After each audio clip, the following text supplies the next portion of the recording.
a revelation to use something like this in the consultation. It changed the way they think about their pain.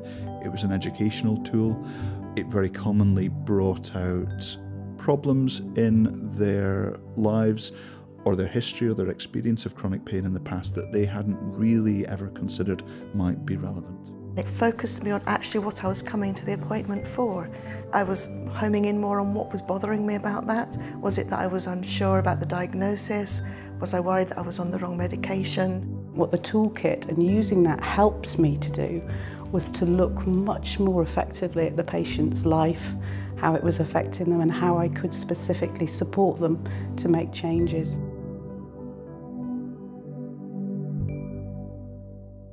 When you're thinking about consulting with patients with long-term conditions, we are constantly trying to modify our techniques of consulting to become more patient-centred and try and find out what really matters to the patient themselves.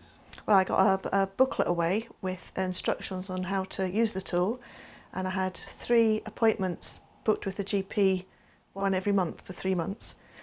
And the Navigator tool had questions set out that I could read through and agree or disagree, and then that would lead on to a second lot of questions looking into what it was that was actually bothering me for that appointment.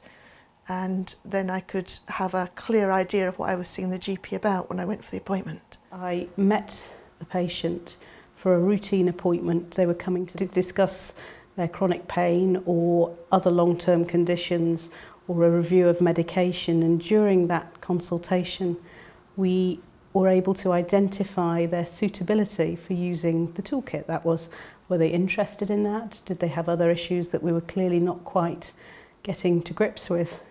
And were they able to have the time to come back to be seen, to use the tool and use it to support their care?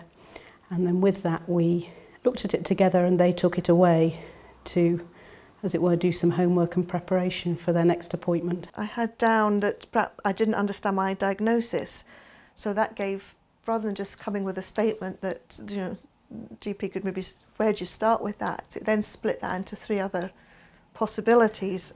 This idea of always wanting a diagnosis and a cure, that often caused problems, and healthcare professionals felt when they started to explore the wider aspects of the pain, the patients felt that they weren't believing them, and then we saw both sides of that, that the patients also felt like healthcare professionals didn't believe them. So I think it was about addressing this wider model, not just the real kind of specific medical conditions that might be leading to your pain that caused a lot of the issues that people had. People found it difficult to talk about that on both sides. We like making diagnoses, we like to know what we're dealing with, and we like to try and make people better. And medicines are part of that picture, but certainly not the whole story. And one of the things when you're managing a patient with long-term pain is that in some ways you need to take your focus away from the specific cause of their pain and symptoms and move more to their management. I think one of the key things that healthcare professionals should try to get across is this idea that the pain system isn't simply a damage system. It isn't some kind of thing that measures how much damage, an output of how much damage we've had. That it is there to help the body deal with threats, to keep it safe. And then sometimes because of that, it gets things wrong. It overreacts. And I think one of the key messages that healthcare professionals need to communicate is that when you've had pain for a while, this pain system becomes sensitive, becomes sensitized. It's much easier to trigger. Things that wouldn't normally have been painful become painful for people. And that's very frightening. And it kind of feeds into other areas that are very important about kind of understanding what's going on for the patient. Because it can be a very frightening experience when they've had lots and lots of tests and those tests are coming back suggesting there isn't a great deal going on in the body to explain this painful condition. And then people conjure up all kinds of ideas and they start to think they're going mad. Why am I having all this much pain if there isn't much going on inside my body? So an awful lot of confusion comes out of that.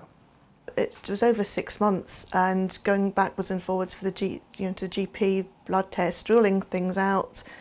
And it's good to have things ruled out, but you also need to have a reason as to why you're a completely different person to you were 6 months before. I'd also been diagnosed with an underactive thyroid at the same time, so that was a case of taking medication, going back 6 weeks later for blood tests, and then it would be adjusted.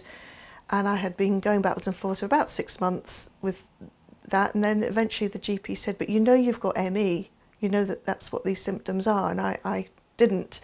And he said it had been part of their weekly meeting looking at patients that had been presenting, you know, for a while with various symptoms, and that's what they decided.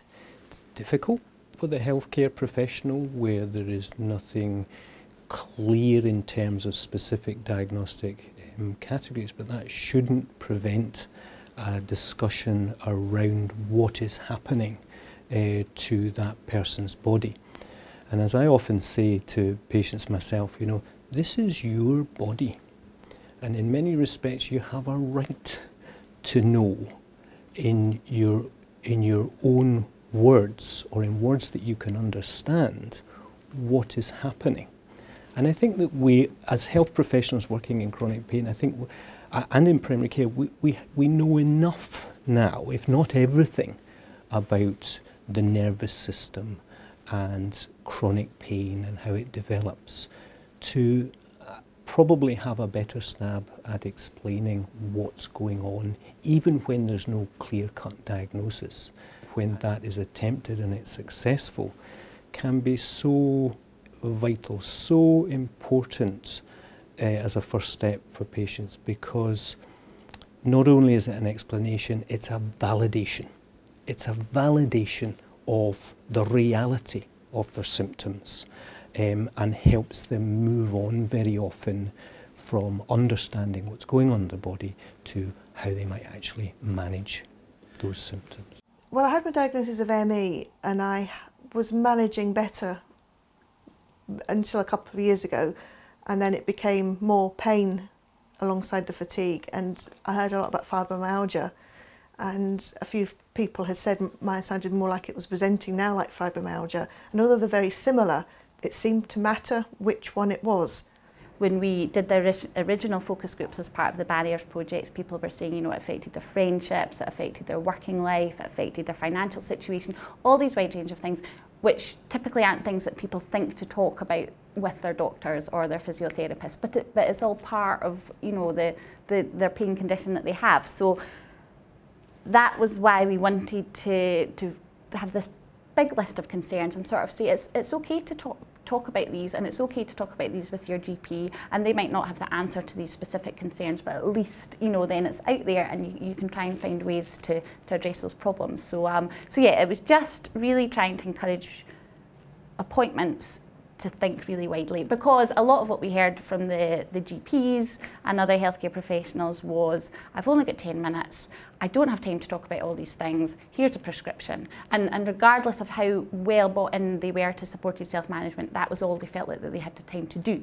So we thought, well, if we pull together this pain concerns form, then it allows people to be prepared to the consultation, and they can go in ready to speak about these things, so the conversation happens much quicker. The questions on you know, I'm not sure that I've got the wrong diagnosis, or I'm not sure I'm on the right medication, it was almost giving you permission, because it's giving you the words to question the doctor. I don't know why you should need that, but it did. It gave you the language there.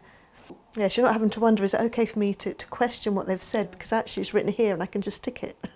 What we sort of hoped the pain concerns would do, we would open up the consultations to talk about this wide range of things, and it would let the patient go in and feel prepared to talk about them, but it would also let the healthcare professionals talk about these as topics. It's a revelation to use something like this in the consultation. It brought out problems in their lives, or their history or their experience of chronic pain in the past that they hadn't really ever considered might be relevant. It focused me on actually what I was coming to the appointment for. I was homing in more on what was bothering me about that. Was it that I was unsure about the diagnosis? Was I worried that I was on the wrong medication? What the toolkit and using that helped me to do was to look much more effectively at the patient's life, how it was affecting them, and how I could specifically support them to make changes.